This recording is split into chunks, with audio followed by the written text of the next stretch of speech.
O resultado que você ainda não tem, com certeza está atrás da página que você ainda não leu. Bem-vindo, bem-vinda ao Clube da Mente de Ouro. Aqui é lugar de transformação. Aqui a gente transforma leitura em resultado. E hoje a gente vai explorar juntinhos o capítulo 9 do livro Arrume Sua Cama. Estamos no final do livro.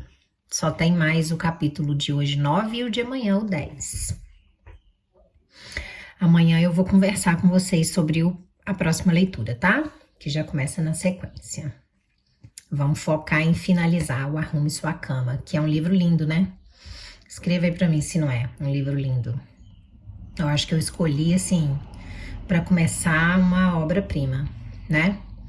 O capítulo 9 do livro Arrume Sua Cama, ele se chama Dê Esperança às Pessoas. Olha que legal!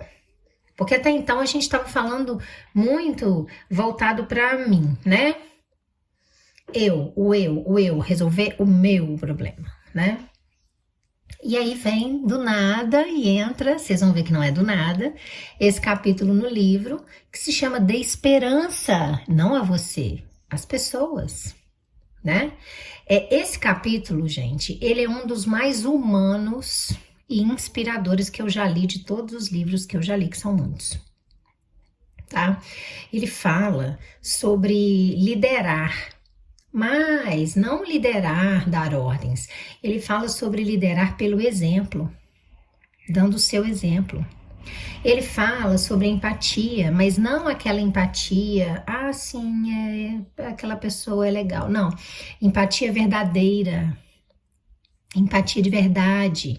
Ele fala sobre, deixa eu ver uma outra expressão aqui que eu possa falar para você.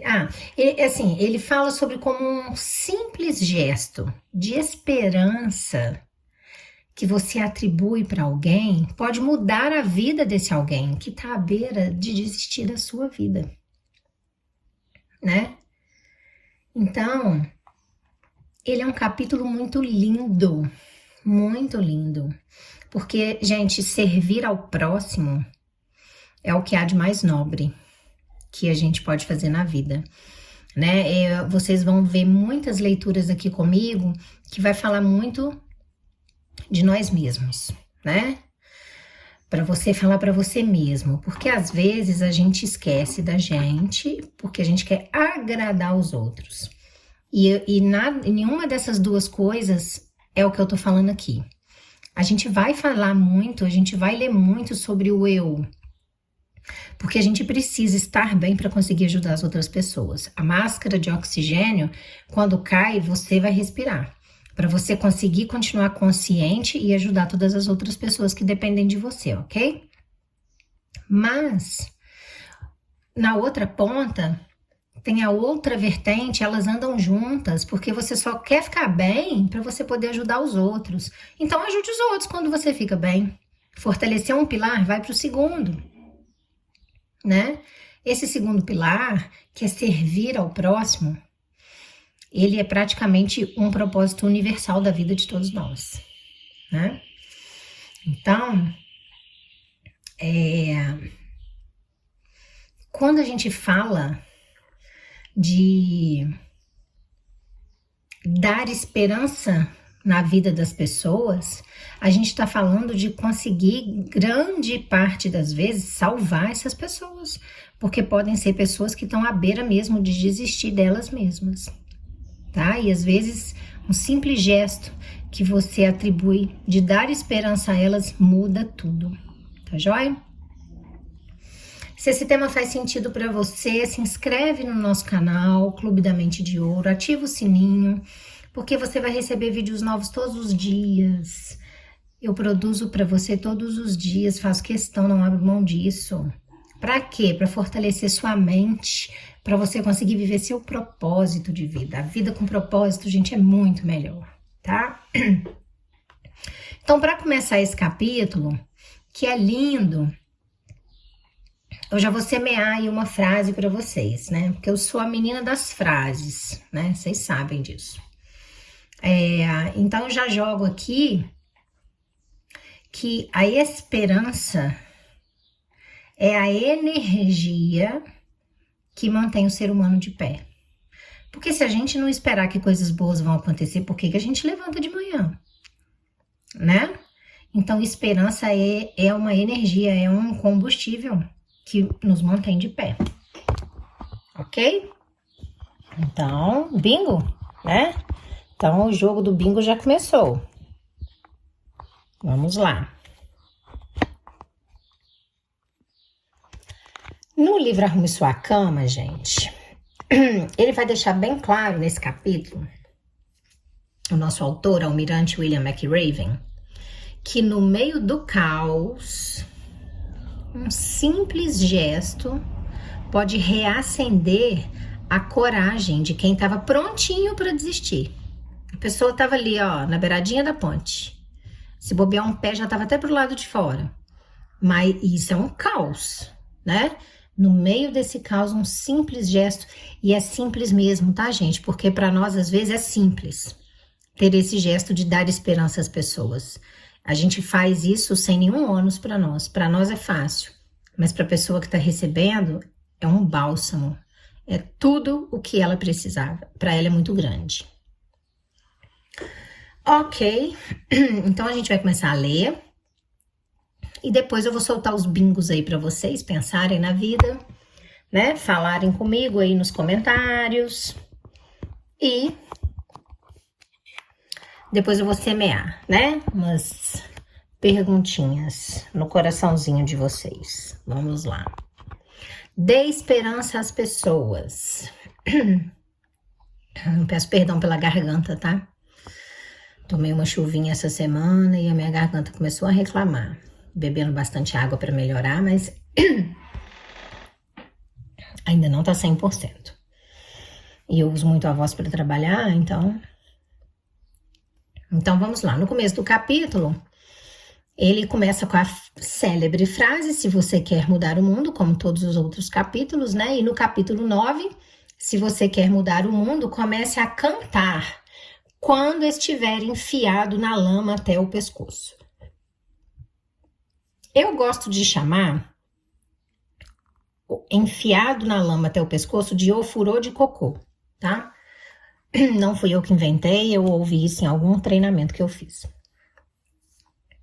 O vento noturno que vinha do oceano soprava a 30 km por hora. Não havia lua e uma camada de nuvens baixas obscurecia as estrelas. Eu estava com lama até a altura do peito, coberto de sujeira da cabeça aos pés. Com a visão embaçada pelo barro endurecido, eu só conseguia enxergar a fila de companheiros alinhados no poço ao meu lado. Era quarta-feira da semana infernal e minha classe tinha sido engolida pelos execráveis pântanos de Tijuana. A Semana Infernal era o acontecimento mais importante da primeira fase do treinamento do SEAL. Eram 6 dias sem dormir e sob a implacável hostilidade dos instrutores. Eram longas corridas, exercícios de natação em mar aberto, pista de obstáculos, subidas em cordas, infindáveis sessões de ginástica e constantes remadas no pequeno bote inflável. O objetivo da Semana Infernal era eliminar os fracos, aqueles que não eram suficientemente competitivos e resistentes para merecer um lugar entre os SEALs. E daí eu já imagino que eram muitos os eliminados, né? Estatisticamente, mais alunos abandonavam o treinamento durante a Semana Infernal do que em qualquer outra fase aí, né? Corroborando o meu pensamento. E o pântano era a parte mais difícil da semana. Localizado entre o sul de San Diego e o México, o pântano era uma região baixa, onde a drenagem do San Diego criava uma grande faixa de terreno pantanoso e profundo, que tinha a consistência de barro úmido. No início daquela tarde, a nossa classe tinha remado em seus botes de borracha de Coronado até o pântano. Assim que chegamos, recebemos ordem de entrar no pântano e iniciamos uma série de corridas e competições individuais organizadas para nos manter com frio, molhados e miseráveis. A lama se grudava em toda a parte do corpo. Era tão densa que se mover por ela exauria as nossas forças e punha à prova a nossa vontade de prosseguir. Se imaginem, tá, gente? O furozinho de cocô. As atividades duravam horas. No fim da tarde, mal conseguíamos nos mexer, com o frio de gelar os ossos e o cansaço.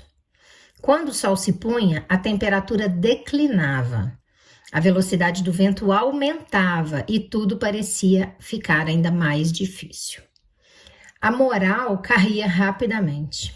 Ainda estávamos na quarta-feira e sabíamos que mais 3 dias de dor e exaustão nos aguardavam. Era o momento da verdade para muitos alunos. Tremendo incontrolavelmente, com mãos e pés inchados pelo uso incessante e a pele tão sensível que o mais leve movimento podia gerar desconforto, íamos perdendo a esperança rapidamente. Recortado em silhueta, contra as luzes distantes da cidade, um instrutor caminhou decidido até a borda do pântano. No tom de um velho amigo, ele falou com gentileza em um megafone e ofereceu conforto aos recrutas sofredores. Podíamos nos juntar a ele e aos outros instrutores ao pé do fogo, ele dizia. Ali havia café quente e canja de galinha. Poderíamos descansar até o sol raiar. Saiam daí e acalmem-se. Eu percebia que alguns alunos estavam prontos a aceitar a oferta. Afinal, quanto mais conseguiríamos sobreviver naquele pântano? Uma fogueira, café quente e canja de galinha com certeza soavam bem. Mas então veio a armadilha. Só precisávamos que 5 de nós desistissem. Apenas 5. E o resto da classe não sofreria mais. O companheiro ao meu lado começou a se mover na direção do instrutor. Eu agarrei o seu braço e o segurei firme, mas a necessidade de escapar à lama era grande demais. Ele escapou e começou a caminhar na direção da terra firme. Eu pude ver que o instrutor sorria. Ele sabia que uma vez que um desistisse, outros o seguiriam. De repente, acima do uivo do vento, ouviu-se uma voz. Cantando. Gente, cantando. Era uma voz cansada e rascante, mas suficientemente alta para ser ouvida por todos. A letra não se destinava a ouvidos ternos, mas todos a conheciam. A uma voz se juntou outra, e 2 se tornaram 3, e em pouco tempo todos estavam cantando. O companheiro que se encaminhava para a terra firme deu meia volta e retornou para o meu lado. Enlaçando seu braço no meu, ele também começou a cantar. O instrutor pegou o megafone e gritou para a classe que parasse de cantar. Ninguém obedeceu. Ele gritou ao chefe da classe que controlasse seus recrutas. O canto continuou. A cada ameaça do instrutor, as vozes cresciam. A classe ficava mais forte. E a vontade de continuar diante da adversidade tornava-se inquebrantável. Lembrem-se, né? Eles estavam prestes a desistir. Agora, eles já eram inquebrantáveis. Na escuridão, com o fogo iluminando o rosto do instrutor, eu pude ver que ele sorriu. Mais uma vez, tínhamos aprendido uma importante lição. a força de uma pessoa para unir o grupo, a força de uma pessoa para inspirar os que a cercam e lhes dar esperança. Se aquela pessoa podia cantar enfiada até o pescoço na lama, nós todos podíamos. Se aquela pessoa podia suportar o frio congelante, nós também podíamos. Se aquela pessoa podia persistir, nós também podíamos. É linda essa parte do capítulo, né? É linda. Tem uma passagem bíblica, né? Que fala disso.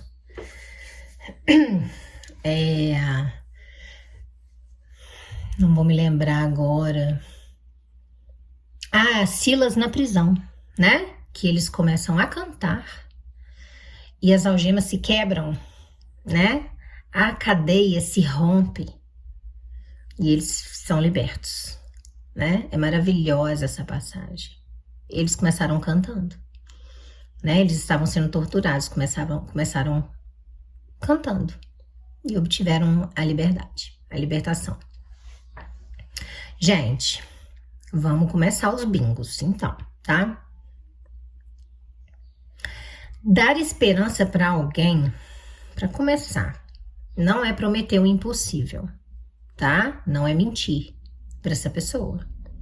É apenas lembrar o outro de que ele pode, de que ele ainda pode, de que ele ainda consegue. Ele não morreu, ele não tá morto, ele ainda pode, tá? Então a gente não tá falando de mentir aqui, a gente tá falando de lembrar a outra pessoa quem essa pessoa é. É um filho de Deus, tá vivo, então ele pode, ele ainda pode. Bingo? Começou já é bingo, tá? E aí eu pergunto para você, você se lembra de alguém que te deu essa esperança num momento difícil? Alguém já te estendeu essa mão? Alguém já te lembrou quem você é, que você é um filho amado, filho preferido de Deus e que você tá vivo, então você ainda pode? Escreve para mim nos comentários, marca essa pessoa aí. A esperança, gente, ela é contagiosa. Ela é contagiosa, ela é igual uma doença. Quando você acredita em alguém, você desperta nessa pessoa o poder dela de acreditar também. É contagioso. Não tem jeito. Não tem como ficar preso só em você. Uma sensação dessa, tá?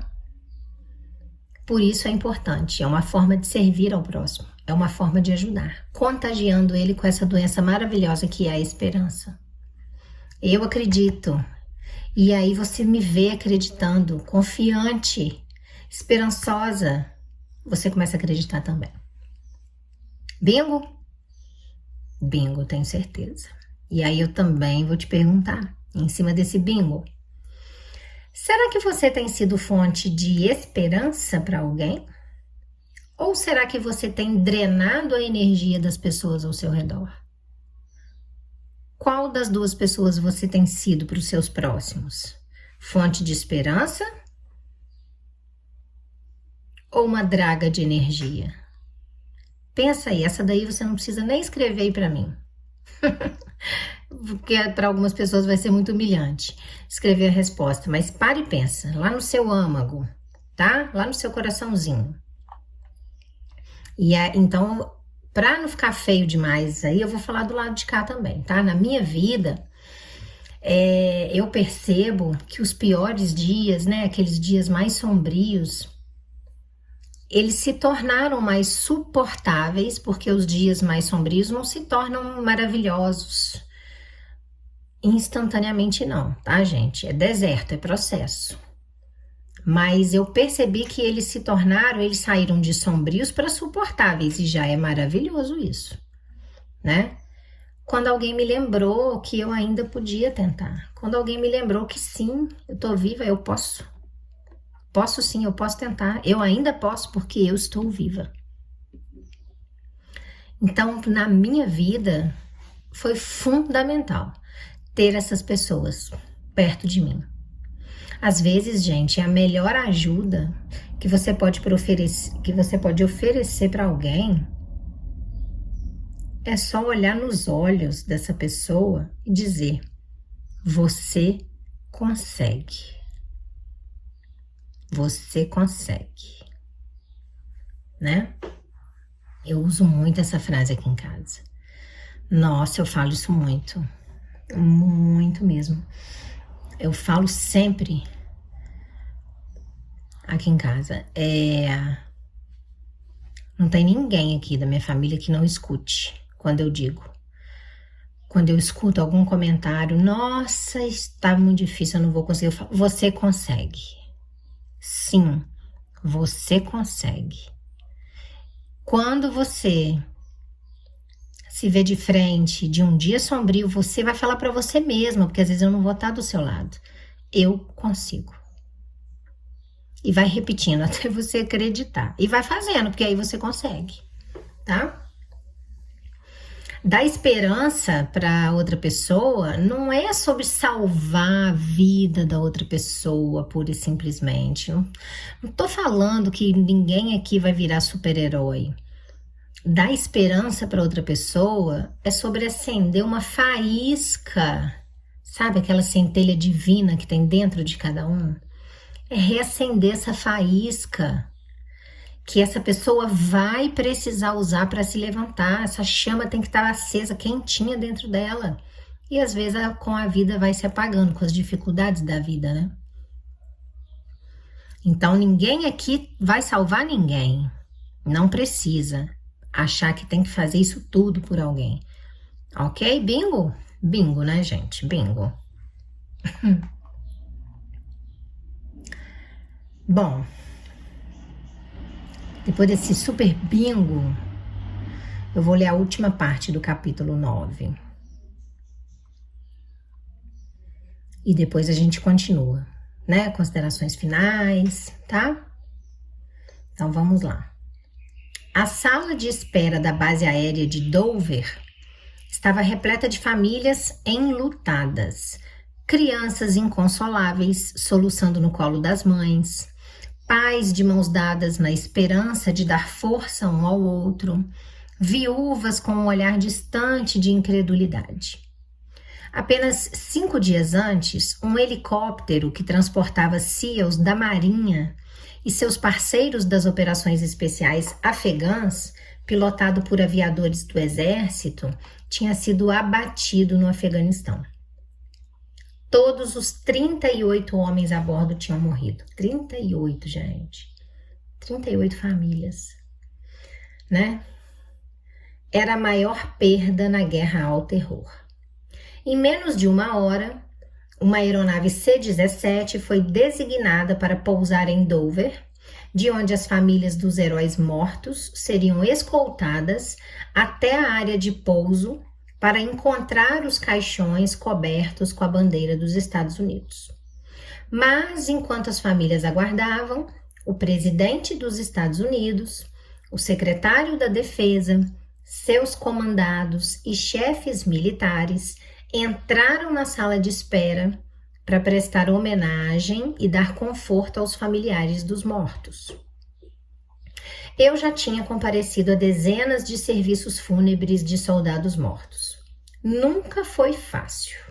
E eu sempre me perguntava se as minhas palavras de consolo fariam alguma diferença para aqueles que tinham perdido seus entes queridos. Ou se o choque da perda tornaria tudo o que eu pudesse dizer incompreensível. Quando eu e minha mulher Georgian começamos a falar com as famílias, eu me esforçava para encontrar as palavras certas. Como criar empatia verdadeira com aquela dor?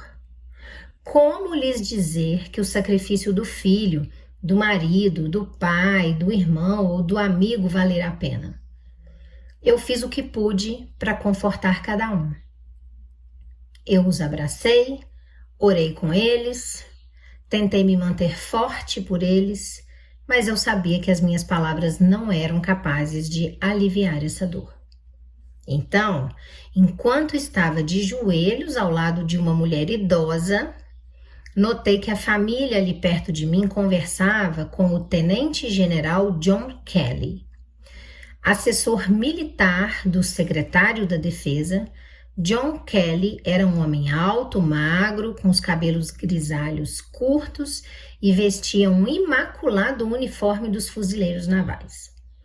A família estava em volta dele e eu pude sentir que as suas palavras de simpatia e encorajamento diante da tragédia causavam um efeito profundo sobre os desconsolados pais e seus filhos. Ele sorria e eles sorriam. Ele os abraçava e eles o abraçavam de volta. Ele estendia a mão e eles a agarravam com força. Depois de abraçar as famílias uma última vez e agradecer a elas por seu sacrifício, Kelly passava ao próximo grupo de tristes sobreviventes. Durante a hora seguinte, John Kelly tocou quase todas as famílias na sala. Mais do que as de qualquer outro visitante naquele dia, as palavras de Kelly reverberaram em cada pai, esposa, irmão, irmã ou amigo. Eram palavras de compreensão. Eram palavras de compaixão. E, acima de tudo, de esperança. Só John Kelly podia fazer a diferença naquele dia. Só John Kelly podia ter lhes dado esperança. Porque só John Kelly sabia o que era perder um filho em combate. O primeiro tenente Robert Kelly fora morto no Afeganistão em 2010, quando servia o 3º Batalhão do 5º Regimento dos Fuzileiros Navais. O general Kelly e sua família tinham enfrentado a mesma tragédia com que as famílias se defrontavam em Dover naquele dia. Mas a família Kelly sobrevivera. Tinha resistido à dor, à angústia e ao inconsolável sentimento de perda. Vendo-o naquele dia, eu senti que ele também me deu força. Quando se perde um soldado, a verdade é que choramos por sua família, mas também tememos que o mesmo destino se abata sobre nós. Nos perguntamos se poderíamos sobreviver à perda de um filho, ou se a nossa família seria capaz de seguir em frente sem nós. Rezamos para que Deus tenha misericórdia e não jogue sobre nossos ombros esse fardo inimaginável. Nos 3 anos seguintes, John Kelly e eu nos tornamos amigos íntimos. Ele era um oficial notável, um excelente marido para sua mulher Karen e um pai amoroso para sua filha Kate e seu primogênito, major dos fuzileiros navais John Kelly. Porém, mais do que isso, sem saber, John Kelly deu esperança a todos os que o cercavam. Esperança de que nos piores momentos nós podemos vencer a dor, nós podemos vencer a decepção, nós podemos vencer a agonia e sermos fortes.